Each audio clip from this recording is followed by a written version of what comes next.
ಪುಸ್ತಕ ಸಂತೆ. ಹಾಂ, ಸೊ ಇದು ಎಷ್ಟು ಈ ಕಣ್ಣಗೆ ಎಷ್ಟು ವರ್ಷದಿಂದ ನಡೀತಾ ಇರ್ಬೋದು? ಇಲ್ಲ, ಪುಸ್ತಕ ಸಂತೆ ಕಳೆದ ಮೊದಲು ಈ ಬೆಂಗಳೂರು ಬುಕ್ ಫೆಸ್ಟ್ ಅಂತ ಎಪ್ಪಟೇನೋ ಮಾಡ್ತಾಯಿದ್ರು. ಅದು ನಿಂತೋಗಿ 14 ವರ್ಷ ಆಗಿತ್ತು. ಸೊ 12 ವರ್ಷ ಅದಾದಮೇಲೆ ನಾವೆಲ್ಲರೂ ಅಂದರೆ ಕನ್ನಡಿಗರೆಲ್ಲ ಕನ್ನಡ ಪುಸ್ತಕಗಳಿಗೆ ಬೆಲೆ ಇಲ್ಲ ಅಥವಾ ಮಾರಾಟ ಓದುಗರಿಲ್ಲ ಅನ್ನೋಂಥದ್ದನ್ನು ವ್ಯವಸ್ಥಿತವಾಗಿ ಬಿಂಬಿಸ್ತಾ ಬಂದರೆ, ಯಾಕಂದರೆ ಏನು ಮಾರ್ಕೆಟಿಂಗ್ ಮಾಡೋಕ್ಕಾಗ್ತಾ ಇರಲಿಲ್ವಲ್ಲ, ಆ ಕಾರಣಕ್ಕೋಸ್ಕರ ಓದುಗರಿಲ್ಲ ಅಂತ ಹೇಳಿಬಿಟ್ರು ಸಲೀಸಾಗಿ. ಅದನ್ನೇ ನಂಬ್ಕೊಂಡಿತ್ತು ಸಾಹಿತ್ಯ ಲೋಕ.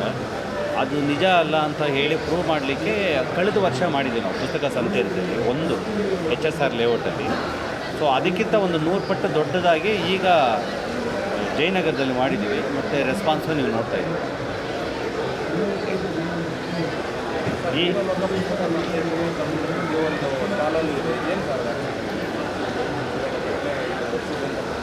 ಹಾಂ, ಹೌದು, ಪುಸ್ತಕ ಅದನ್ನೇ ಹೇಳಿದಲ್ವಾ, ಕೇಳಿಸ್ಕೊಳ್ಳಿಲ್ಲ. HSR ಅಲ್ಲಿ ಮೊದಲೇ ಮಾಡಿದ್ವಿ, ಇಲ್ಲಿ 2ನೇದು ಮಾಡ್ತಾಯಿದ್ದೀವಿ. ಅದೆರಡು, ಅದು 2.0 3.0 ಹೋಗ್ತಾ ಇರುತ್ತೆ. ಹಂಗೆ KGF ಸಿನಿಮಾ 1 2 3 ಬರುತ್ತಲ್ಲ, ಹಂಗೆ ಪುಸ್ತಕ ಸಂತೆ ಕೂಡ ಕನ್ನಡ ಸಿನಿಮಾಗಳ ರೀತಿಯಲ್ಲೇ ಪುಸ್ತಕಗಳನ್ನು ಸಂಭ್ರಮಿಸಬೇಕು ಅನ್ನೋಂಥದ್ದು ಉದ್ದೇಶ. ಮೊದಲನೇದಾಗಿ ನಮ್ಮೆಲ್ರಿಗೂ ಗೊತ್ತಿದೆ ಸರ್, ಮತ್ತು ನಾವು ಅದನ್ನು ಗೊತ್ತಿಲ್ದಂಗೆ ಇದ್ದೀರಿ. ಈಗ ನಿಮ್ಮನ್ನೇ ಕೇಳ್ತೀನಿ, ನಿಮ್ಮ ಏರಿಯಾದಲ್ಲಿ ಎಲ್ಲ ಕಡೆಗೆ ಒಂದು ಹೋಟೆಲ್ ಇದೆಯಾ, ಒಂದು ಹಾಸ್ಪಿಟ್ಲ್ ಇದೆಯಾ, ಒಂದು ಬಟ್ಟೆ ಅಂಗಡಿ ಇದೆಯಾ, ಒಂದು ಮಾಲು ಇದೆಯಾ? ಪುಸ್ತಕ ಅಂಗಡಿ ಎಲ್ಲಿದೆ? ಎಲ್ಲರೂ ಇದೆಯಾ? ಇಲ್ಲ. ಯಾಕೆ ಅಂತ ನಾವು ಯಾವತ್ತೂ ಕೇಳ್ಕೊಂಡಿಲ್ಲ. ಯಾಕೆಂದರೆ ಅದು ನಮ್ಮ ಬದುಕಿನ ಭಾಗ ಅಂತಲೇ ಆಗಿಲ್ವಲ್ಲ, ನಾವು ಯಾವುದನ್ನು ಅದು ಮುಖ್ಯ ಅಂತ ಅಂದ್ಕೊಂಡಿಲ್ವಲ್ಲ. ಸೊ ಮತ್ತು ಹಾಗೆ ನಾವು ಬದುಕಿನ ಭಾಗ ಆಗದೇ ಇರೋಂಥ ವಿಷಯ ಏನಾಗುತ್ತೆ, ಮ್ಯೂಸಿಯಂ ಪೀಸ್ ಆಗಿಬಿಡುತ್ತೆ. ಈಗ ಮ್ಯೂಸಿಯಂ ನಾವು ಏನಕ್ಕೆ ಹೋಗ್ತೀವಿ ಅಂದರೆ ಅದು ಎಲ್ಲೂ ಸಿಗದೇ ಇರೋದು ಅಲ್ಲಿ ಸಿಗುತ್ತೆ ಅಂತ ತಾನೇ. ಹೌದು. ಅಂದರೆ ಪುಸ್ತಕಗಳು ಎಲ್ಲೂ ಸಿಗ್ತಾ ಇಲ್ಲ. ಆದ್ದರಿಂದ ಈಗ ನೀವು ಎಲ್ಲರೂ ಒಂದು ಕಡೆಗೆ ಹೋಗ್ಬೇಕು, ಅವಾಗ ಮಾತ್ರ ನಿಮಗೆ ಪುಸ್ತಕ ಸಿಗುತ್ತೆ. ಸೊ ಇದನ್ನು ಬದಲಾಯಿಸಬೇಕು ಅನ್ನೋಂಥದ್ದು ಈ ಪುಸ್ತಕ ಸಂತೆ ಕಾನ್ಸೆಪ್ಟ್. ಕನ್ನಡಿಗರು ಎಲ್ಲಿರ್ತಾರೋ, ಓದುಗರು ಎಲ್ಲಿರ್ತಾರೋ ಅಲ್ಲಿಗೆ. ಈಗ ನಮ್ಮ ಏರಿಯಾದಲ್ಲಿ ಒಂದು ಮಾಲ್ ಬರುತ್ತೆ. ಏನಕ್ಕೆ ಬರುತ್ತೆ ಅಂದರೆ, ಈ ಕಡೆ ಪೊಟೆನ್ಷಿಯಲ್ ಇದೆ ಅಂತ ಹೇಳ್ಬಿಟ್ಟು ಅವ್ರು ಡಿಸೈಡ್ ಮಾಡ್ತಾರೆ. ಬಟ್ ನಮಗೆ ಓದುಗರು ಇದ್ದಾರಲ್ಲ, ಆ ಕಡೆಗೆ ನಾವೇನು ಮಾಡೋದೇ ಇಲ್ಲ ಪುಸ್ತಕ ಲೋಕದವರು. ಆ ಕಾರಣಕ್ಕೋಸ್ಕರ ಕನ್ನಡಿಗರು ಎಲ್ಲೆಲ್ಲಿದ್ದಾರೋ, ಓದುಗರು ಎಲ್ಲೆಲ್ಲಿದ್ದಾರೋ ಅಲ್ಲಿ ಪುಸ್ತಕ ಸಂತೆ ಮಾಡಬೇಕು ಅನ್ನೋಂಥದ್ದು ಓವರಾಲ್ ಉದ್ದೇಶ. ಆ ಉದ್ದೇಶದ ಹಿನ್ನೆಲೆಯಲ್ಲಿ ಈ ಪುಸ್ತಕ ಸಂತೆ ಆಯೋಜನೆ ಆಗಿದೆ. ಪುಸ್ತಕಗಳು ನಮ್ಮನ್ನು ಗಟ್ಟಿಗೊಳಿಸುವಂತಹ ಸಾಧನಗಳು ಅವು.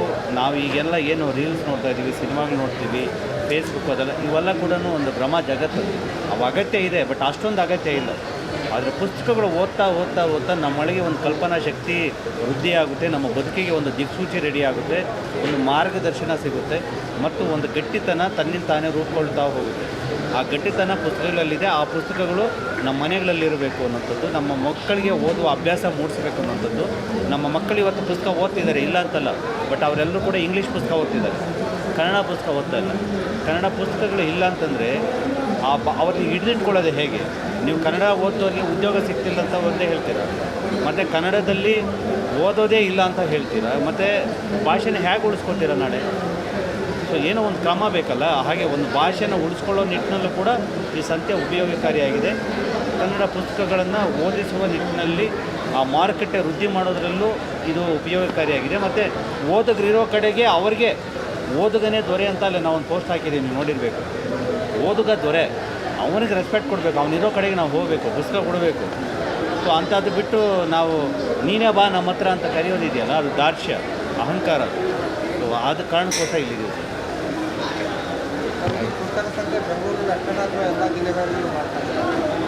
ಈಗ ಉತ್ಸಾಹ ದೊಡ್ಡ ಮಟ್ಟದಲ್ಲಿದೆ. ಈ ಲಕ್ಷಾಂತರ ಜನ ನೋಡಿದ ಮೇಲೆ ಯಾವನಿಗಾದರೂ ಒಂದು ಸಲ ಅನಿಸುತ್ತೆ ಒಂದು ಸಿನಿಮಾ ಡೈಲಾಗ್ ಹೊಡಿಬೇಕು ಅಂತ. ಬಟ್ ಆ್ಯಕ್ಚುಲಿ ಹಂಗೆಲ್ಲ ಇಲ್ಲ. ಇದರಿಂದ ಒಂದು ತಿಂಗಳ ಶ್ರಮ ಇದೆ, ನಿದ್ದೆ ಇಲ್ಲದ ರಾತ್ರಿಗಳಿದ್ದಾವೆ, ಲಕ್ಷಾಂತರ ರೂಪಾಯಿ ಹಣ ಇದೆ. ಪ್ರತಿ ಸಲ ಇಷ್ಟನ್ನು ಜೋಡಿಸೋದು ಕಷ್ಟ ಆಗುತ್ತೆ.